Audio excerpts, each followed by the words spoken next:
Odysseus has been an allegory for the real problems that combat veterans have faced for the past 2.5 millennia. This is a motif that I was able to realize listening to the Bard talk about the Trojan War in one of my first undergraduate classes. While I listened to the replaying of the Trojan War, I found myself getting very emotional. I wanted to cry sitting in this class. I realized this wasn't the time and place. Interestingly enough, Odysseus himself, while in the Phaeacian court, also cried while he was listening to the Bard talk about the Trojan War. In addition to this, when Odysseus returns home to Ithaca, he has to disguise himself because of the anxieties he feels returning home to the people he loves. My name is Thomas Burke, and this is Returning to PTSD and Returning to the Classroom.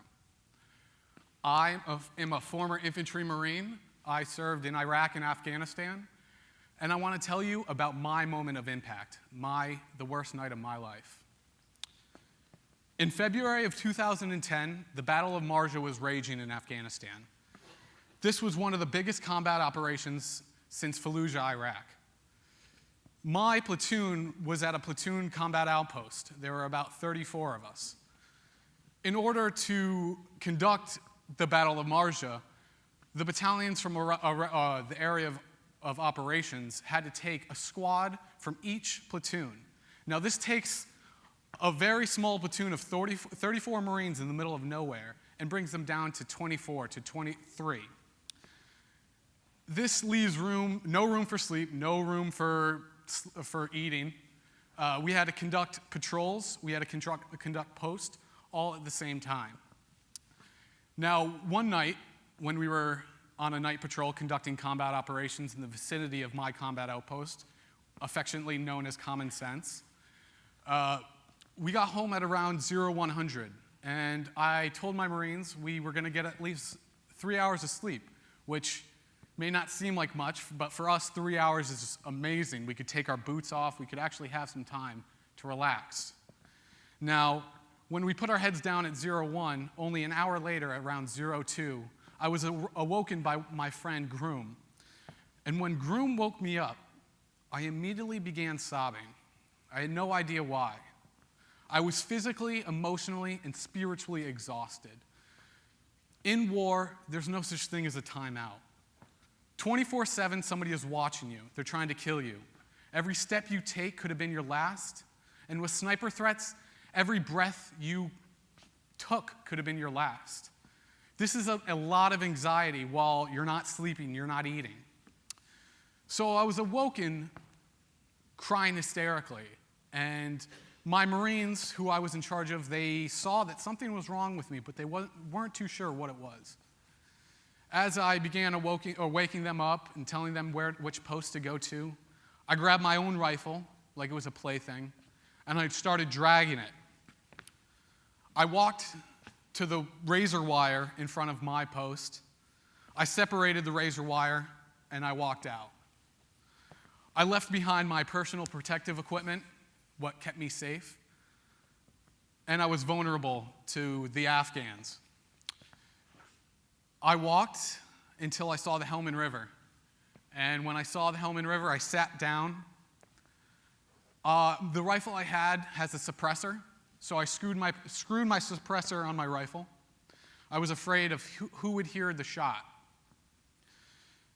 I knew my rifle had 2 pounds of pressure. It would be very easy to pull that trigger. So I stuck this thick metallic pipe in my mouth. I switched my rifle off safe, and I began to pull the trigger. And as I did so, I saw the sun rise over the Helmand River, and it illuminated the way. And as this happened, my friend Griffin, who followed me into the middle of nowhere, I began hearing him yell for me, "Thomas, Thomas." Here he exposed himself to the dangers. He followed me when no one else would. He woke up. He would tell me later that he was in a deep sleep and something just propelled him awake.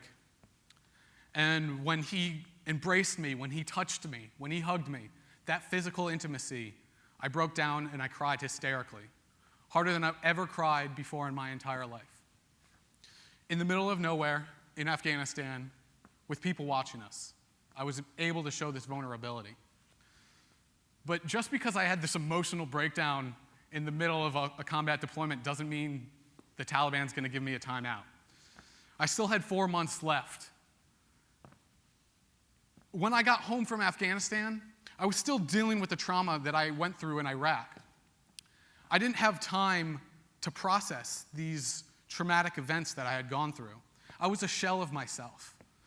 And in order to refill this hole that was dug out by war, I turned to drugs.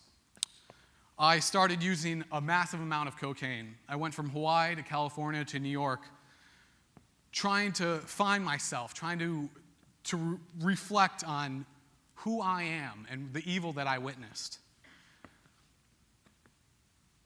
If I pulled that trigger that night, I would have never been able to be on this stage tonight, sharing with you.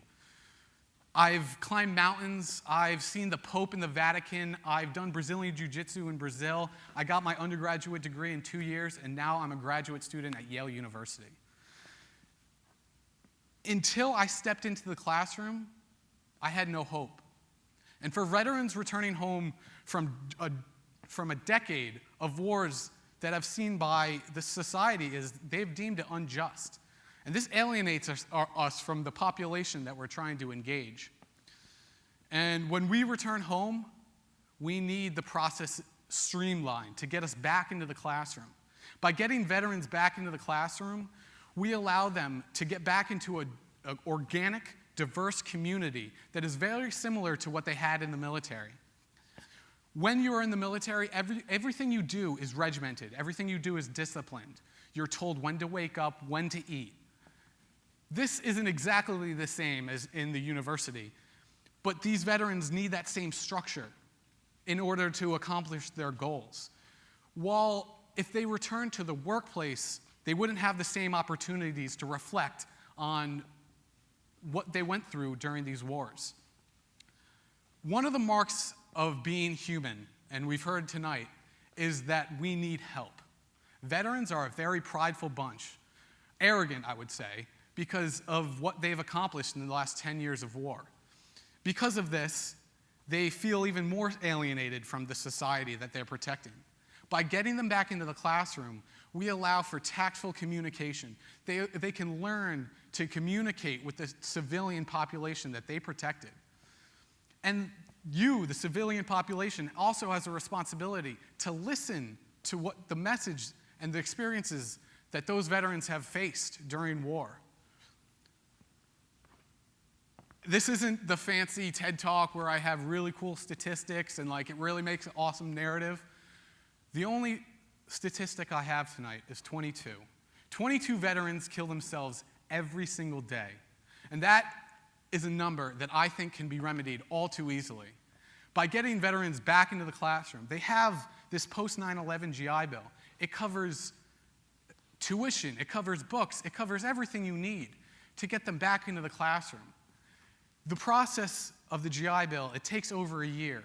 And in this year, veterans are in a very vulnerable spot. It's when they are isolated because they've left the structured atmosphere of where they fought with their brothers and sisters, they died with their brothers and sisters. Everything they did was with their brothers and sisters.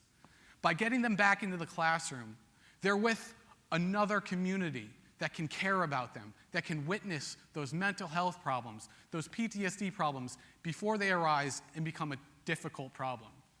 I'm going to end with a quote from Thucydides. And he said that it's much easier to honor the dead than it is to care for the living. And I think we all have a responsibility to change that. Thank you very much.